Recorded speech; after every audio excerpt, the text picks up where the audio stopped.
And someone has a great question in the chat, and I've been wondering about this myself. So I'm just going to go ahead and put it up there so you can read it yourself. They would love to hear you explain the moon being planted in the galaxy. I've known that since I was a kid. Can you please go into detail on that? Yeah. So apparently, you got the peoples known as the pro-Selenians. These are the people who remember a time before the moon. And my understanding is that I'm not sure exactly which ETs, if it was more the Galactic Federation types or if it was like the Draco Orion Empire types, who brought the moon, which is an artificial satellite that's mostly hollow underneath like a thick layer of regolith. And that's why when the space agencies hit the moon with like essentially a giant billiard ball, the moon will like ring solid through for like minutes and all the way through and back through. And the understanding is that the Earth's climate wasn't as like there wasn't a moon to tidal interlock and also help bat around some of the space debris. And so the moon serves as a protector of Earth, helps lock the tides. It's a cosmic clock, which every so often, lines up to do a solar eclipse and basically obscure the sun almost perfectly, while also being, the moon is locked to us itself, where it itself isn't spinning. And it's also a much larger moon than most other planets have relative to themselves. So for all these reasons, the moon is super anomalous. And then, of course, you throw in all the remote viewers and then ETs who have told us, yeah, it's hollow. And it's unfortunately, not only is it being used to moderate and to make Earth's climate more temperate or manageable for us here on the surface, but there's also ET technology on the moon, which is beaming negative energies at us, and that's part of the matrix to try to keep humanity at a lower frequency. Wow, that's pretty interesting, because I mean the moon, it really is fascinating. There's something, and then can you speak to the moon and the sun being pretty much the same size when they cross? Exactly. Well, because what they did is whoever brought the moon here, they positioned the moon at an exact orbit with us that it could be geosynchronous and can obscure the sun just right. That's by design, not by randomness. Right. Well, it couldn't possibly occur. I don't think randomly. It could. I mean, it could, but the chances, the likelihood. There are too many forces working against that in this particular arrangement for that to be practical at all. As far as I understand it, I don't know. Yeah, no, it's not. And then I trust my sources when they say, no, it was brought here to Earth and to do X, Y, and Z, and this is why. I believe them. People talk about it being where they broadcast the Soul Trap, but I believe that's Saturn is where that's really taken. Well, what it is, it's no more. Well, apparently there's technology on Saturn that's then beamed to the moon, and then that's beamed at Earth. So you're correct. They're all interlinked together.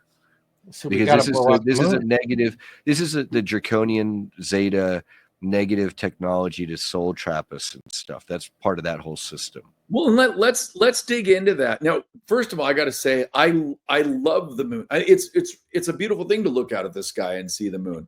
It may be more nefarious than we think it is, which the comments are talking about that. But here I'll just put this up. The moon was put here to control us, like a place to time jump by the baddies, is what I was shown as a child. But let's get into, and Gene has talked about that. Let's dig into the soul trap component of things, if you don't mind.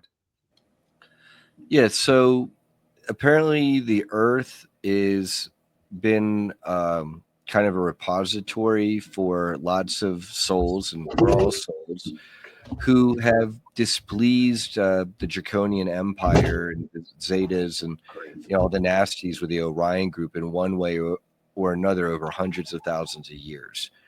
And the soul trap is such that if you die down here when your spirit emerges from your physical vessel, if you don't follow the right procedure, then you're liable to get vacuumed up by this soul trapping technology, which the Farsight Institute, among many other remote viewers, have described this. Alex Collier as well, back in 1993, I believe, was talking about this grid that is a very high-powered grid that exists astrally and etherically, that first attracts you to it, and then using some kind of AI system targets you, sucks you up to it, zaps you with so much energy, it basically electroshocks and wipes you of your memory.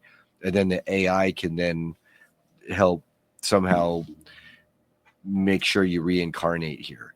Now, this kind of what I think is it's kind of in line, though, or somehow it has to work out with soul contracts and reincarnation as well, because a lot of people who have near-death experiences talk about going to the other side and having memories of like soul contracts and signing up for missions. So I'm still myself trying to work out how the soul trap also interacts with like the other side and soul contracting and all of that. But for one way or another, I guess they're ensuring that we reincarnate down here on Earth for however many cycles. Okay. Well, as I understand it, it's been dismantled, which may have a lot to do with the idea that we have about this ascension being the first time that we're taking our bodies, they're likely to be restored, but that all of our memories of all of our past life experiences will be accessible to us.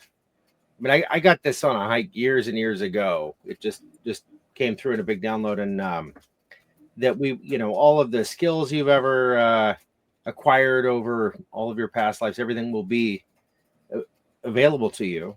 And I thought about all the trauma, and I asked about that, and the answer I got was it'll be like reading it in a book. It won't be, I mean, you'll be aware of it, but it won't have the impact. We're sitting here, we probably did stupid stuff in our teenage years and got messed up, but we're okay. We're none the worse for wear. Here we are. So I think it's similar. Yeah. But what an exciting! There really is no more exciting time to be alive for humans. Yeah, this is a time we're on the cusp of the low point of society, in Earth and humanity, and then entering into the beginnings of the golden age. And disclosure is a big part of that. And it is cool to start seeing, the full disclosure. And what's great is in the thumbnail today, Scott actually had him put full disclosure, and at times it ties into this. But there's a question that we have from a woman. I believe I think Wendy is from Australia. She's a physical therapist. She joined us on the show, I think 2 nights ago. And this is a topic that I bring up. Scott doesn't like to, but maybe if you could do the Cliff Note version. But it's this inversion, the elite gender inversion. Can you give us? We don't have to go on real long. Yeah, no, I can be pretty simple on that. Please go ahead. So basically, part of this Luciferian worship that goes back to Molech and Remphan and Baal also includes Baphomet, who might be a representation of a negative ET type being who is inverted in gender, or is hermaphroditic. And so part of the occult elite worship is to be in the cult. You either, one of the terms for one of the branches of the cult is you either have to sacrifice your firstborn or you have to invert their gender. So there's a long-standing practice, it's known as Freemartinism, where if you have a pregnant woman, and I don't know how they tested it, and they know that woman, or suspect that woman is going to have a male child, while that child is in the womb, if they inject mass amounts of, if it's going to be a male child and they want to make it a female, they inject lots of estrogen If it's a female child, they want to invert to a male child, mass amounts of testosterone. So now you've got someone with the genes XX, right, which should be female, and they've got the skeleton of a female, but they're inverted with male hormones, testosterone. So then now they express as a male. That's one version of inversion known as Freemartinism.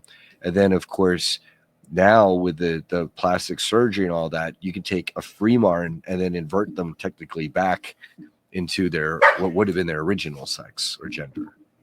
And the occult, because of their Luciferians, they have a tradition of mocking the masses. It's making fun of us is partly how it's Luciferian tradition. I don't know why they're at their buttholes, but they mock us, and so they like to put it in our faces. They like to they laugh at the idea of teenage boys pleasuring themselves to Victoria's Secret, what do you call them?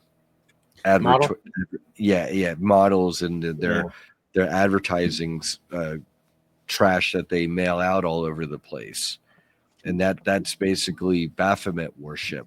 And then when you look at Victoria's Secret, they're linked to L Brands, owned by Les Wexner, who then funded Epstein. Right. Yeah. And then it's part of the whole Mossad CIA honeypot, which is then linked to the Illuminati elite. And I can draw out and map out the lineages of how this all maps out. And it's becoming more and more apparent to all of us. And then even Victoria's Secret, they have these articles talking about how, this model is transgender. And like, I hadn't read that article and before any of this, I would have been like, what? Like, no way. But yeah.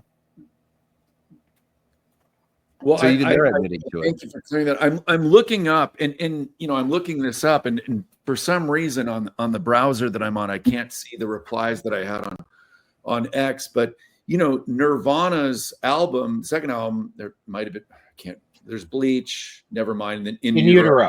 It's called In Utero. And so it's 8 weeks in that they can do this. And there it is once again, right in our face. And Kurt Cobain was being inducted into the cult, and I believe Courtney was his handler. Yeah. And then she's seen in Hollywood with other handlers handling other celebrities, it's kind of like, geez, yeah. Well, and she looks remarkably like, I think she's the one that looks remarkably like Anton LaVey's. No, that's Taylor Swift. Oh wait, no, yeah, Zena LaVey. And I suspect that Taylor might be an inverted daughter of Zena LaVey, is probably what it is. That sure makes sense. Yeah, I think a lot of this has to do also with this obsession with offending God. If you follow all the lore about the fallen angels, especially the Lucifer story and whatnot. Exactly. It's exactly what it is. Yeah, so to control creation, to modify, to take control of something that was once from God. And in order to do that with humanity, they specifically need to take out take out the alpha males, try to turn us into beta males so that we can't protect ourselves or women and children.